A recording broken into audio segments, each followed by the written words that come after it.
Friends, சாதாரணமாவே அம்மா, அப்பா அப்படிங்கிறத நீங்க பார்க்கும்போது, அவங்களோட நிறைவேறாத கனவுகள் அப்படிங்கிறது, அவங்க குழந்தைங்க வழியா பூர்த்தி பண்ணணும் அப்படிங்கிறத நெனைப்பாங்க.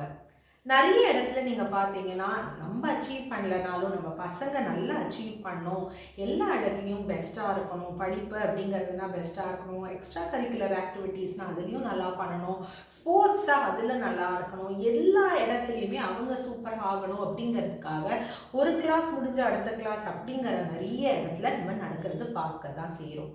இதனால அந்த குழந்தைங்களுக்கு என்ன நடக்கிறது அப்படிங்கிறத பார்த்தீங்கன்னா, மன அளவுல அவங்களுக்கு நெறைய அழுத்தம் இருந்து, எப்போதுமே அவங்க அவுட் பெர்ஃபார்ம் பண்ணிட்டே இருக்கணும் அப்படிங்கிறது, அக்கம்ப்ளிஷ் ஆயிட்டே இருக்கணும் அப்படிங்கிற அந்த மைண்ட் செட் அவங்களுக்கு வருது. இது ஓரளவுக்கு அவங்க என்ஜாய் பண்ணிட்டு பண்றாங்க அப்படிங்கிறதுனா பரவாயில்ல. நெறைய இடத்துல அந்த மாதிரி கிடையாது. இது அவங்களுக்கு நெறைய மன அழுத்தம் மாத்திரம் கொடுக்காம, அவங்களுக்கு ஒரு மாதிரி ஸ்ட்ரெஸ் ஆயிடுறாங்க.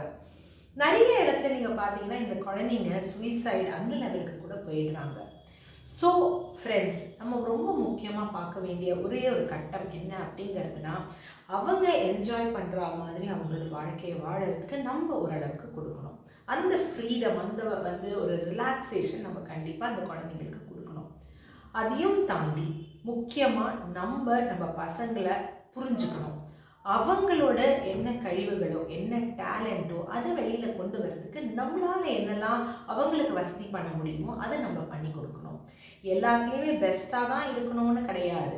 நம்மளால என்ன பண்ண முடியுமோ, நேத்தியோட இன்னைக்கு பெட்டரா இருக்கோமா அப்படிங்கிற அந்த ஒரு கம்பேரிசன் கூட போதுமானது தான்.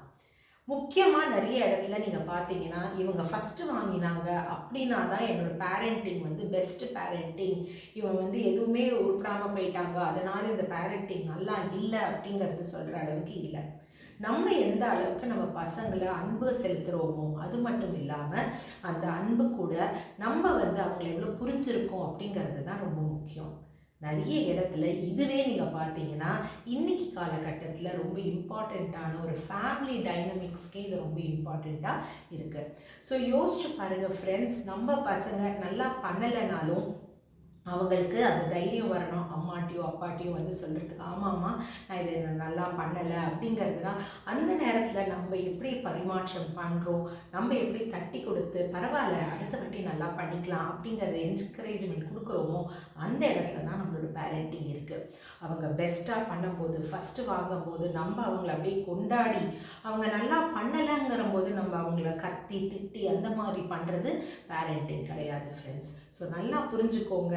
பசங்களை நல்லா புரிஞ்சுக்கணும். அது மட்டும் இல்லாமல் அவங்களுக்கு அந்த ஸ்பேஸ் கொடுக்கணும். அவங்கள இன்னும் பெட்டர் பண்ணுறதுக்கு நம்ம கொடுக்குற அந்த மோட்டிவேஷன், அந்த இன்ஸ்பிரேஷன் தான். அண்ட் ரொம்பவே முக்கியமானது, நம்ம லீடர்ஷிப்பில் நம்ம பண்ணும்போது லீட் பை எக்ஸாம்பிள் சொல்லுவாங்க. நீங்கள் செஞ்சு காமிச்சிங்கன்னா உங்கள் பசங்களும் சரி நானும் செஞ்சு காமிக்கணும் அப்படிங்கிற அந்த மென்டாலிட்டியை டெவலப் பண்ணுவாங்க. இப்படி ட்ரை பண்ணி பாருங்கள். இஃபெக்டிவ் பேரண்டிங் இதுக்கு தான் சொல்கிறாங்க.